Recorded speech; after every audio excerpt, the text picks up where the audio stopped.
I'm Dr. Jaqueline Moura Nadolny from the University of Queensland, and I did my PhD in the ARC Centre for Uniquely Australian Food. So banana nuts have a lot of health benefits. They are low in fat, they are high in fiber, they contain all the essential amino acids, omega-3, omega-6 fatty acids. They also contain protein, folate, and the husk, the outer part of the nuts, they are high in antioxidant compounds. They used to make tea. Because of all the health benefits of the husks and the inner coating, which is edible as well. They are also usually boiled, the nuts, or roasted as well in the oven or even on the fire. They can also prepare flour with the nuts. They also ferment the nuts, which is really interesting, just in water for a few days. For example, now a lot of people are eating a lot of gluten-free food, so that's one opportunity for banana nut flour. We can also make different types of flours because the nut is very versatile. You can process them in different ways. So if you roast the nuts and prepare the flour, you have a roasted flour. If you ferment the nuts first and then you prepare the flour, you have a fermented flour, a boiled flour, or even the flour with a little bit of the edible husk, which is high in fiber and high antioxidants as well. So other products that can be made as well, and they are actually made in Brazil, are extruded snacks, chips for example. You can also pickle the nuts so they are stored for more time and just eat as it is. You can also boil and freeze them and eat later as a delicious snack with a little bit of salt. They also made beer out of the nuts, which is really interesting because they are very starchy. A few things could be done. First of all, protecting the trees. There's a fungus right now that is killing a lot of bunya trees. So research on that would be really important as well. And besides protecting the trees, I think some practices can be used to try to plant new trees. But because the tree takes 20 years to grow and to start giving cones, there is a practice done in Brazil which they do grafting with the trees. And these trees, they will give nuts instead of 20 years, it will take 5 to 6 years.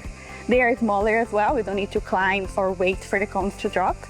And some of them are producing 700 cones in 1 year, which is really interesting. So that's something that could improve the availability here.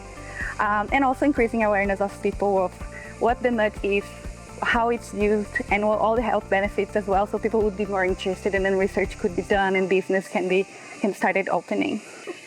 I'm in contact with some indigenous people who are interested in the grafting, but also in the food, and do some consumer studies to see the acceptability in Australia.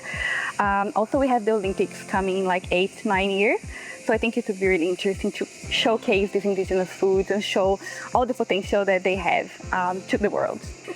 So in South America, we can find the nuts widely available. We eat them every year because people are aware that it's like a delicious food and have a lot of potential. This boosts a lot the research and also the business and the preservation consequently.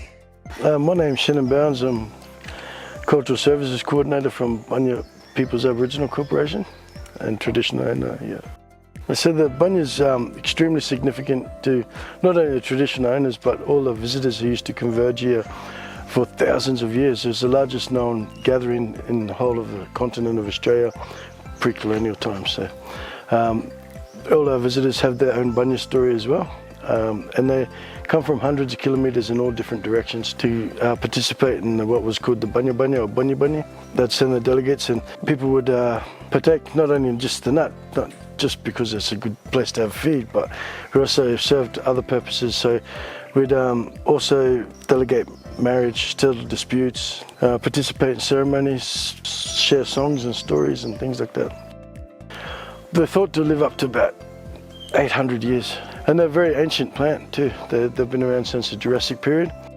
In the past they've been threatened by logging, they've been under threat from human activities, but also now we have micro-pathogens that are threatening, that's been introduced into the environment, so it's causing dieback. We're trying to find a solution to combat this, because this is the largest known stand of this species in the world.